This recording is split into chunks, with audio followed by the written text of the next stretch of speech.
Car दोस्तों, आपने अक्सर देखा या सुना होगा कि उनकी ज़मीन रेलवे में फंस गई, बहुत मुआवजा मिला मगर उनको तो कम मिला।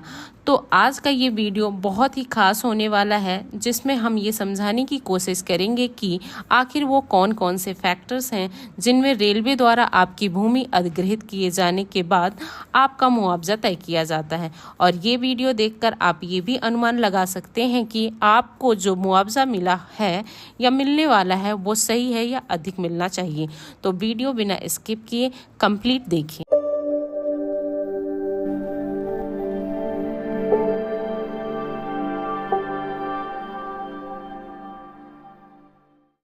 जमीन की लोकेशन इसमें बहुत बड़ा रोल प्ले करती है। मान लीजिए कोई ज़मीन ग्रामीण क्षेत्र की है तो वो शहरी ज़मीन से सस्ती होती है।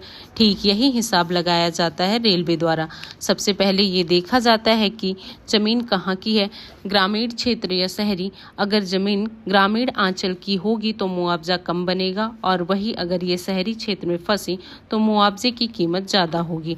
खैर, और भी कई फैक्टर्स हैं जिसके द्वारा मुआवजा डिसाइड किया जाता है। मुआवजे की राशि किसी भी ज़मीन के मार्केट वैल्यू पर बहुत डिपेंड करता है।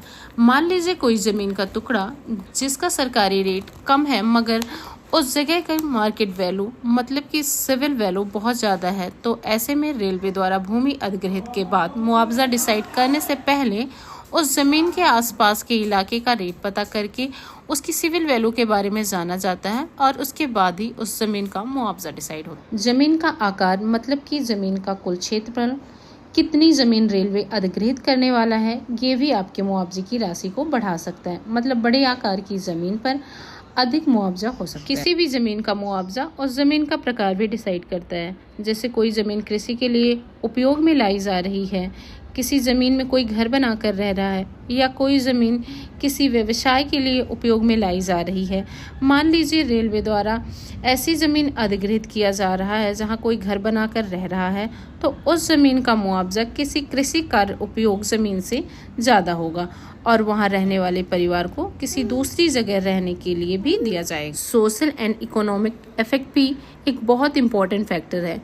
मान लीजिए किसी किसान की ज़मीन रेलवे द्वारा अधिग्रहित की जाती है, तो ये देखा जाता है कि वो किसान टोटली उसी ज़मीन पे तो डिपेंड नहीं, या उसके घर का खर्च, बच्चों के स्कूल की फीस, पेरेंट्स का ट्रीटमेंट उसी ज़मीन की फसल को बेचकर तो नहीं हो रहा था। यदि ऐसा हुआ तो इस कंडीशन में सरकार को मुआवजे की एक मोटी रकम उस व्यक्ति और परिवार का पुनर्वास तथा उस किसान के जीवन की गाड़ी चलती रहे, जिसके लिए कई बार नौकरी जैसे प्रावधान भी होता है। भारत में भूमि अधिग्रहण अधिनियम 2013, जिसके हिसाब से ये सारी चीज़ें जैसे कि मुआवजा, नौकरी या पुनर्वास लागू किया जाता है। अगर आप भी भूमि अधिग्रहण अधिनियम 2013 को डिटेल में जानना चाहते हैं तो कमेंट करके बताएं, या आपका कोई भी डाउट इस टॉपिक से रिलेटेड हो तो आप खुलकर पूछ सकते हैं। बहुत बहुत